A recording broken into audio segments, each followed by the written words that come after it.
Welcome to this reading. This is from the book Origins of the Modern World by the historian Robert B. Marks. This chapter is titled The Gap, and it's about the gap that develops between Europe, the United States, and the rest of the world that will really take off during the Industrial Revolution. This section is called New Dynamics in the Industrial World. By 1900, 80% of world industrial output came from Europe and the United States, with Japan contributing another 10%. So that's Europe, the United States, and Japan, with 90% of the industrial output of the world. China contributed 7%, and India 2%, totaling 99% of all industrial production.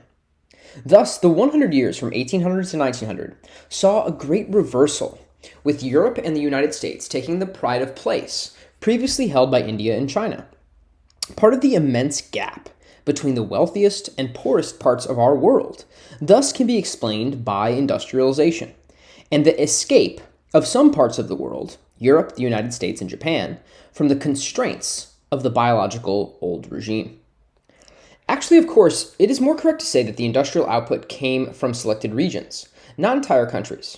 Parts of New England in the United States, Lancashire, and other places of northwestern England, the Rhineland in Germany, Milan and northern Italy, and so on.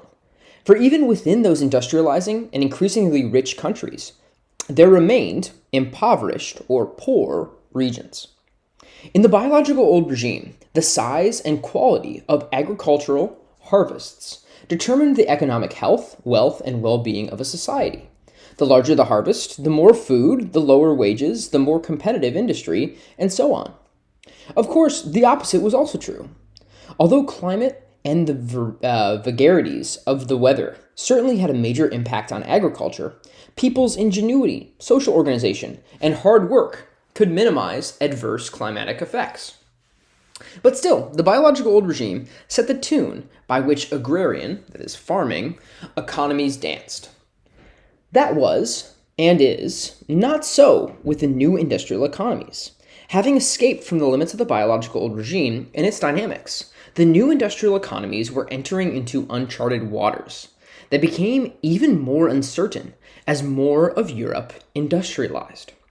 So, in the 19th century, that is the 1800s, the industrial world began to experience a new kind of regulator on economic activity: boom and then bust.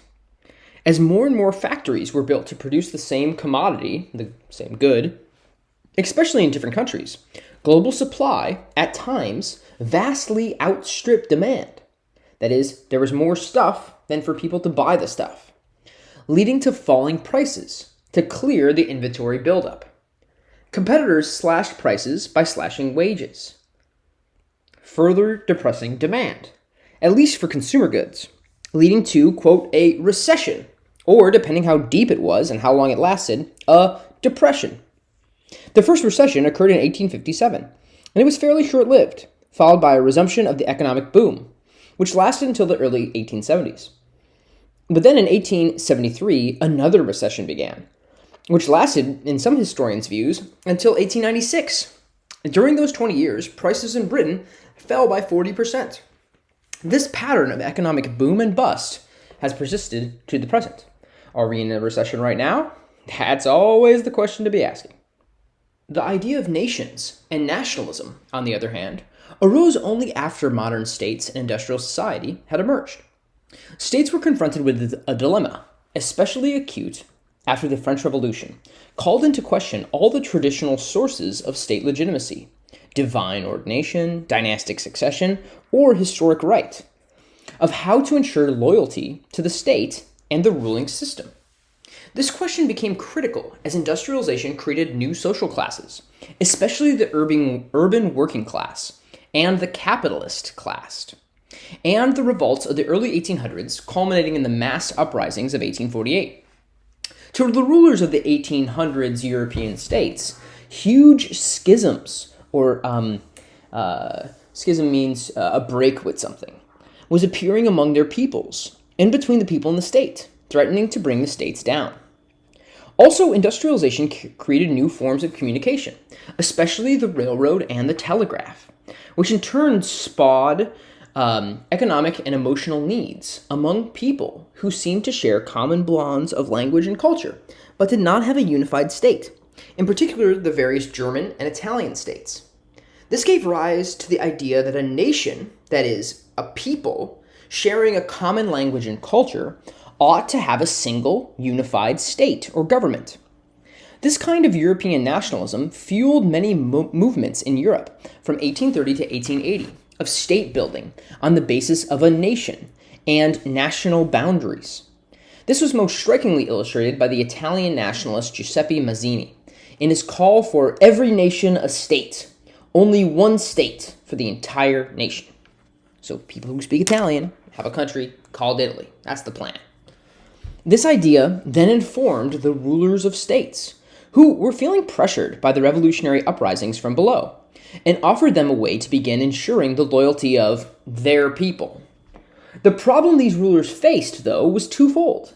The first aspect was how to get their people to identify themselves as a nation, and then how to link that identity with the state, with the government. For this, public education, at first elementary, but in the 1900s, increasingly secondary, that is high school, too, was especially useful. And so too were historians in constructing celebratory national histories, telling the story of the nation. Some territorial states, though, had been constructed with more than one nation in them. Great Britain was formed with the union of Scotland and England, but also included the Welsh and the Irish.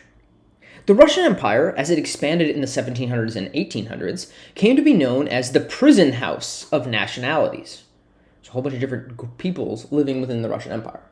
The Balkans, which is an area in Eastern Europe, was an especially nettlesome place for the Ottoman Empire, with Slavs, Serbs, Croats, Bosnians, Albanians, and Macedonians under the rule of Turks. One possible solution to this problem of multiple ethnicities or nations within one state was the French and American one of defining the people, not in ethnic, religious, or even linguistic, that is language, but in political terms. Quote, Americans are those who wish to be Americans. French nationality was French citizenship. Ethnicity, history, the language, or patois spoken at home were irrelevant to the definition of the nation. This kind of multi-ethnic, multi-linguistic, multi-religious, deliberate political option, nationalism, waned, which means became less strong, in the 1800s, especially after the 1870s and 1880s. On one hand, European states and the United States found it more convenient to invent nationalist traditions and to inculcate those, which means like give to or grow in, those into their populations, creating an imagined, but nonetheless real, nationalism. On the other hand, people who considered themselves nations, but without states, Zionist, that is, Jewish people living all over Europe and in the United States, Irish, living in Great Britain, Serbs, living in the Ottoman Empire, began agitating for their own states. In short, nationalism of an exclusive ethnic and cultural kind, one that says, my people are great, began to shape Europe in the second half of the 1800s, contributing to the way Europeans related to the rest of the world, to the pressures leading to World War I in the early 1900s, and to the modern nation-state, with all its contradictions, ambiguities, and power over people. Nationalism, economic competition among European states, internal social tensions arising from industrialization, and strategic considerations led to several wars among European states in the 1800s, and to wars of imperialist expansion against Asians and Africans in the last 30 years of the 1800s. The largest inter-European war was the Crimean War of 1854 to 1856, pitting Russia on one side against an alliance of Britain, France, and Turkey, and resulting in the deaths of over 600,000 soldiers on all sides. Russia's loss contributed to its decision to eliminate serfdom and to industrialize. Russia's got to catch up with everybody else. The American Civil War, 1860 to 1865, it's more like 1861 to 1865, whatever, killed additional hundreds of thousands of men. Almost 700,000 people died during the American Civil War. Finally, the nationalist unifications of Italy and Germany contributed to 4 more European wars, culminating or ending in the Franco-Prussian War of 1870 to 71. That's when when Germany beat up France and Bismarck declared the German Empire at the Palace of Versailles in France. The French don't like that very much.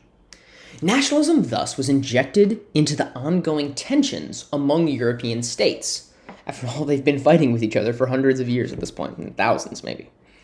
Helping recruit young men into their armies, but also contributing to racist ideas about the superiority of Europeans and the inferiority of others, especially Africans and Asians. This next section is titled The Scrambles for Africa and China. After the Franco-Prussian War, Europeans for the most part stopped warring against one another, at least until 1914 in the outbreak of World War I, and instead directed their military power against China, Southeast Asia, the Middle East, and Africa. Competition among European powers thus was displaced into those parts of the world we now call the Third World, contributing to their decline into that status. So why is the third world today? Why are some countries rich, some countries poor? This historian's making an argument about that. Africa. For centuries, Europeans found penetration of Africa to be almost impossible. Various diseases endemic to the tropical parts of the continent, especially malaria, restricted slave trading Europeans to coastal enclaves free from disease. By the 1800s, steamships may have permitted access to the interior on Africa's various rivers, but malaria still killed most of the explorers. Although the cause of malaria was not discovered until 1880, and the means of transmission by mosquito was not uncovered until 1897, a process of trial and error led to the realization by the mid-1800s that the bark of the cinchona tree, native to South America, contained quinine, a substance that prevented malaria. British military personnel then successfully planted cinchona seeds in India, and by the 1870s had greatly increased the supply of quinine to their troops. The subsequent European scramble for Africa may have been initiated in the 1870s by French insecurities arising from their defeat by the Germans in 1871, by the bizarre and secretive scheming by Belgium's King Leopold II, and by British determination to protect their colonial interests in India. But all those motivations would have been irrelevant had it not been discovered that quinine prevented malaria, or for the development of steamboats that could open the rivers, or for the new technology in guns that killed more efficiently. The new technologies mattered. In earlier chapters, we traced some of the developments in the technology of guns, which remained fairly stable from the early 1500s to the early 1800s, and featured the muzzle-loading musket. So there hasn't really been too many advances in guns since the 1500s. Muskets took several minutes to load. Made huge puffs of smoke when fired, and were barely accurate even within a few hundred yards. Military tactics took account of these shortcomings, but clearly more accurate guns with better range and less evidence of having been shot, thereby concealing the soldier's position, would be vast improvements. These improvements came rapidly after 1850, with the rifling of the barrel to improve accuracy, the creation of paper and then copper cartridges ignited by smokeless powder and inserted by breech loading, which is loading it from by the trigger of the gun as opposed to like the barrel of the gun, way faster, and the invention of mechanisms for repeating fire. The American Civil War and a European arms race in the 1860s and 70s revolutionized guns and vastly increased the ability of European soldiers to kill rapidly from a distance of a couple of thousand yards and in any weather. The pinnacle of perfection came in the 1880s with the invention of a reliable machine gun. I don't know about pinnacle of perfection for machine guns, named after its inventor, Hiram Maxim. By the 1870s, Europeans thus had the tools of empire, with which to engage and defeat Africans on African soil. Africans put up valiant and stiff resistance, but their technology was no match for the Maxim gun. The most famous and perhaps deadly instance was in the 1898 Battle of Omdurman, where British troops confronted the 40,000-man Sudanese dervish army. As described by Winston Churchill, the future British Prime Minister, The dervish attack was quickly repulsed by Maxim guns mounted on river gunboats. Quote, the charging dervishes sank down in tangled heaps. The masses in their rear paused, irresolute. It was too hot even for them. On shore, the British infantry fired steadily and solidly, without hurry or excitement, for the enemy was far away and the officers careful. To the Sudanese, on the other side, bullets were shearing through flesh, smashing and splintering bone, blood sported from terrible wounds. Valiant men struggling on through a hell of whistling metal, exploding shells, and spurting dust, suffering, despairing, dying. After 5 hours, the British lost 20 soldiers. 10,000 Sudanese were killed. As a saying had it, quote, whatever happens, we, the Europeans, have got the Maxim gun, and they, the people they're colonizing, have not. With such a technological advantage, by 1900, most of Africa had been divided up among a handful of European powers, in particular Britain, France, Germany, and Belgium, with Portugal hanging on to its 17th century colonial possession in Angola. Only Ethiopia, under the extraordinary leadership of King Menelik, defeated the weakest European power, Italy, and thereby maintained its independence. China. If visions of vast stores of raw materials fueled imperial streams of Africa, for China it was access to its market. As Britain's cotton textile industrialists dreamed, quote, if we could add but 1 inch to the shirt of every Chinese person, we could keep the mills of Manchester running forever. Although the market for 400 million customers continually evaded Europeans, their quest to open China was pressed throughout the 1800s, culminating in the scramble for concessions at the end of the century. Following the Opium War, China was torn by a massive civil war, the Taiping Rebellion. Fueled by impoverished peasants and displaced workers, and led by a man who believed himself to be the younger brother of Jesus Christ, with a mission to establish the heavenly kingdom on earth, the Taipings nearly swept the Manchu leaders of the Chinese Empire from the historical stage. Combining appeals for a new, just social order resting on land reform, equality among all peoples, both social classes and genders within China, and equality among nations globally, and ousting China's Manchu, that is the Qing, rulers, the Taiping rebels swept up from South China to capture the southern capital of Nanjing on the Yangtze River. But for squabbling, bizarre behavior, and some poor strategic decisions among the Taiping leadership, China's modern history might have been very different from how it turned out. As it was, conservative landowners created their own armed forces, defeated the Taipings, and saved the Manchu Qing dynasty. Enfeebled by the Civil War, during which some 20 million may have died. 20 million people, 20 million, wow. That's a big civil war. There's not even 1 million that die in the American Civil War. Hobbled by the treaties imposed by the British after the 2 Opium Wars, and now committed to reviving the old agrarian farming-based system to satisfy the demands of the landowners who saved the dynasty, the Manchus began a program of limited military modernization called self-strengthening to protect themselves against foreign aggression. Although having some success at building what appeared to be a modern military, China nonetheless was subject to constant foreign pressure, not just from the British, but from the Russians, the French, the Germans, and, as they industrialized, the Japanese. The latter two were responsible for sparking the scramble of concessions, which led to the partition of China among the powers in 1900. Industrializing late, Japan too harbored imperialist expansion plans, directing its attention to Korea and the island of Taiwan. Although China considered Korea to be part of its tributary system, and thus subordinate to it, Korea nonetheless had its own internal politics. When those sharpened and resulted in various insurrections in the 1880s and 1890s, the Japanese took the opportunity to support the side opposed to the Chinese.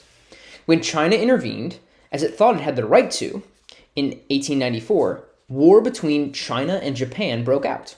Surprising most observers, Japan rather handily defeated the Chinese in a major naval battle, bringing the war to an end.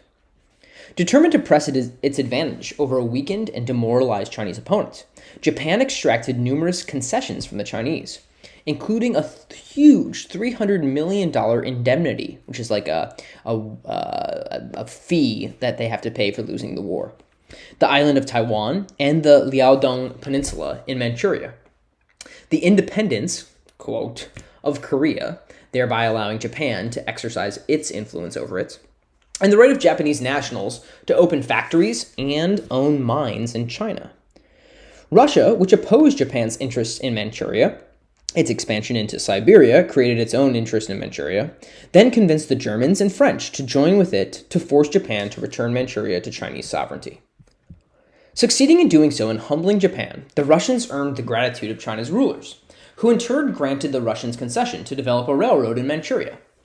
The Germans, who wanted a naval port in China to equal the British, French, and Russians, asked China for a base as a reward for their role in turning back the Japanese, but were rejected. But then, in 1898, using the murder of 2 German missionaries, Christian missionaries, in China as a pretext, Germany seized a harbor on the Shandong Peninsula, that's north of Shanghai, and forced China to lease the harbor to it for 99 years. This act unleashed the scramble for concessions, in which all the other powers also extracted 99-year concessions from the Chinese government, slicing China like a melon, as the phrase at the time had it. By the way, the German place they take over is going to be the city of Qingdao, and that's why the Germans started brewing beer in China, and that's why the most popular beer in China today is Qingdao beer. By 1900, it looked as if China, too, would be divided up into colonial possessions, as Africa had been. But Britain needed open trade in China to keep its global empire working. Fortunately for the British, the United States had just acquired a colonial presence in the Philippines as a result of the 1898 war with Spain, and was easily convinced to carry the torch for open trade for all powers in China. Expressed in the Open Door Notes of 1900, the United States articulated a policy, for various reasons, and rather surprisingly accepted by the other powers, that kept China from being colonized and kept it open so it could be equally exploited by all the powers, Japan and the US included. This next section is called El Niño Famines and the Making of the Third World. Although industrialization, improvements in military technology, strategic jockeying among the powers, and the economic slump, which began in the 1870s, go a long way towards accounting for the dominance of Europeans, Americans, and Japanese over Africans, Asians, and Latin Americans. There was as well an environmental dimension to the making of the Third World, and the gap between the industrialized and the unindustrialized parts of the world, where the very success of China's economy and the biological old regime had begun putting stress on its forest reserves by 1800, leading to serious deforestation by the middle of the 1800s. Other parts of Asia and Latin America were deforested by other processes. In India, forests in the peninsula were cleared long before the population began to grow around the middle of the 19th century. Warring Indian princes cleared forests to deny their enemies cover, a policy of ecological warfare that the colonizing British also carried out with gusto.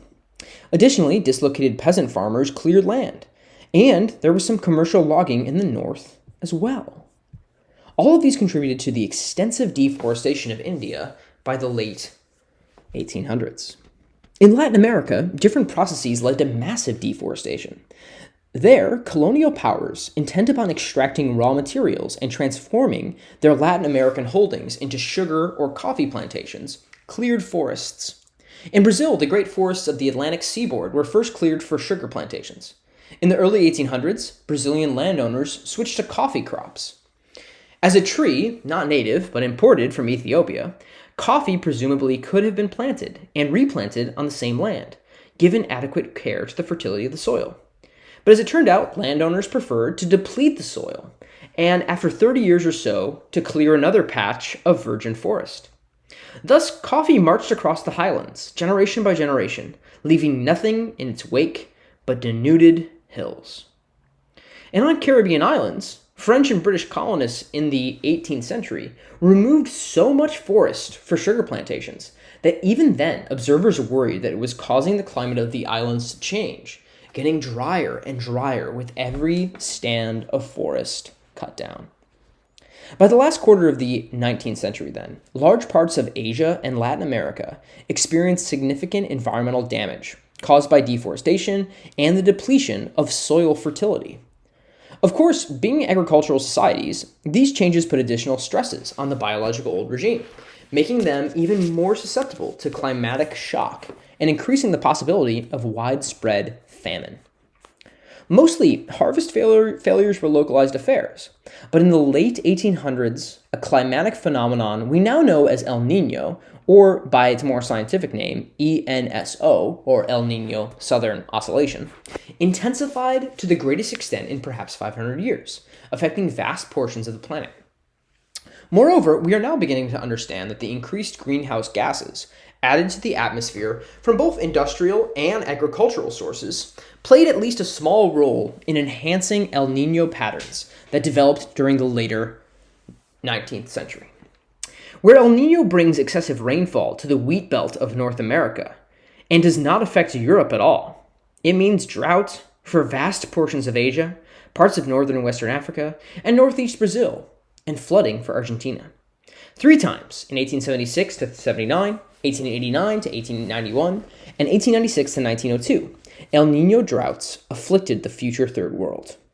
The particularities of how El Nino affects Asia, Africa, Latin America, and North America, coupled with the workings of an economy designed to benefit the industrializing parts of Europe and North America, and the aggression of the new imperialism against Asians and Africans, combined in a historical conjuncture of global proportions to spell famine and death for millions of people. In all, an estimated 30 to 50 million people died horribly in famines spread across Asia and parts of Africa and Latin America. But these deaths were not just caused by the natural effects of El Nino, no matter how powerful they were in the late 1800s. Rather, as historian Mike Davis shows, these massive global famines came about as a result of El Ninos working in conjunction with the new European-dominated world economy to impoverish, make poor, vast swaths of the world, turning much of Asia, Africa, and Latin America into the Third World. In Asia, governments were either unwilling or unable to act to relieve the disasters. The British colonial rulers of India were more intent on ensuring the smooth workings of the free market and their colonial revenues than in preventing famine and death by starvation or disease. There, people died in sight of wheat being loaded onto railroads destined for consumption in Britain. And the colonial authorities spurred famine relief in the belief that it weakened the character and promoted sloth and laziness. In China, the Qing Manchu government, switching resources and attention from the interior to the coasts, where foreign pressure was greatest, had neither the ability nor the resources to move grain to the isolated inland province of Shanxi, where the drought and famine was the most severe. Likewise, in Angola, Egypt, Algeria, Korea, Vietnam, Ethiopia, the Sudan, and Brazil, El Nino-induced drought contributed to famines that weakened those societies and their governments, inviting new waves of imperialist expansion and consolidation. The gap between the industrialized and the future Third World had crystallized.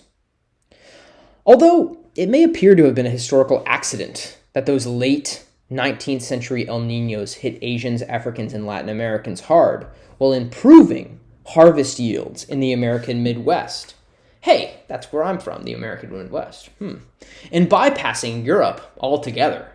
The socioeconomic impact that they had was the result of the historical processes discussed in this and the previous chapter. All these adversely affected regions either had weak governments and largely weakened because of imperialist aggression, and could not act either to industrialize or provide famine relief to their people. Or they had colonial governments, especially the British in India, whose policies had the same results.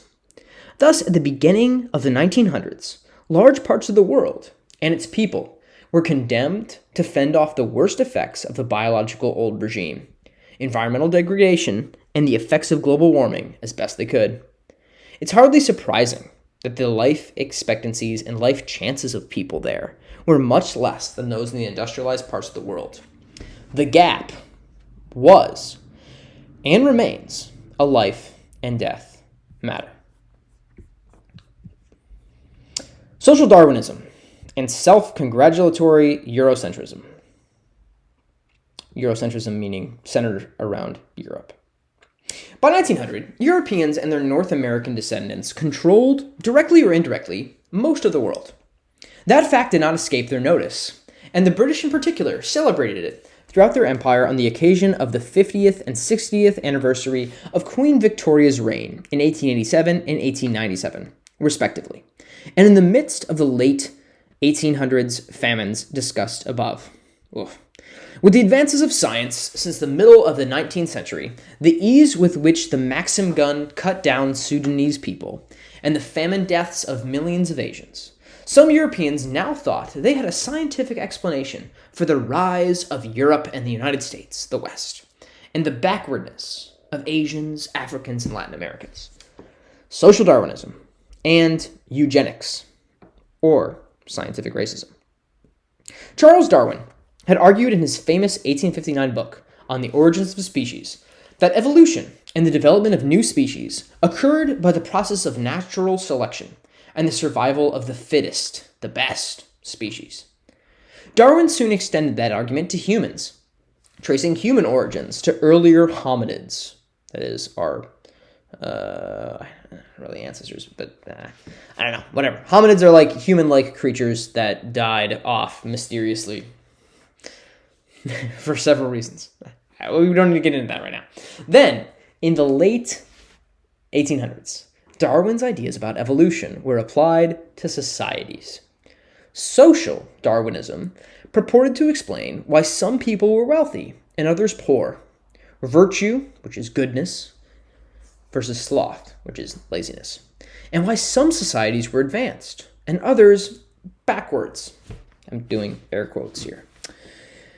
With Africans appearing to fall down dead at the sight of Europeans, because they have machine guns, with Indians, both kinds, in India and in North America, and Chinese dying by the millions from disease or during the El Nino famines, the idea that evolution could be applied to human society and the relationship between different races was believed to be true by large numbers of Europeans and North Americans.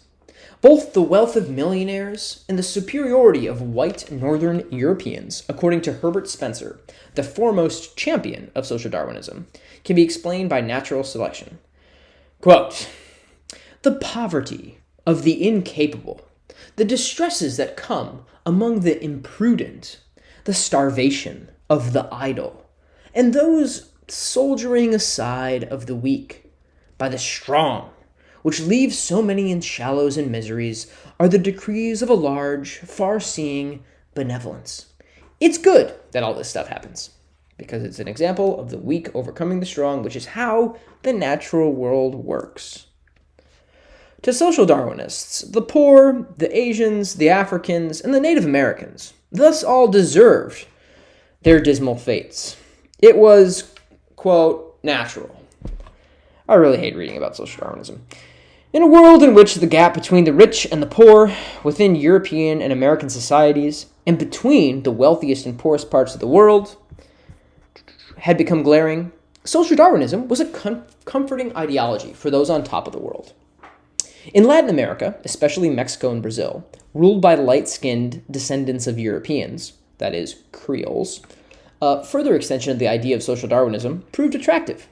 Eugenics, originally the selective breeding of plants and animals to produce the best stock, came to be applied to the belief that the condition of humans could be improved only through genetic manipulation, by increasing valuable human traits associated with Northern Europeans and eliminating those associated with the poor and the non-white. Wow, eugenics is wild. So to improve the stock of their human populations, Mexican and Brazilian governments embarked on programs to encourage the migration of light-skinned Europeans to their countries so that their populations might be lightened. They thought, just like adding a bit of milk to coffee. In Europe and the United States, eugenics contributed to racist ideas about the natural superiority of whites. That is white supremacy, and the inferiority of Southern and Eastern Europeans, in addition to Asians, Africans, and Native Americans. And of course, this kind of pseudoscience turned into 20th century genocide in the hands of Nazi leader Adolf Hitler. Conclusion. And so we've come full circle with the concoction at the beginning of the 20th century of explanations for the rise of the West that now seem silly and dangerous, but which were accepted as true by many people in the wealthiest and most powerful parts of the world.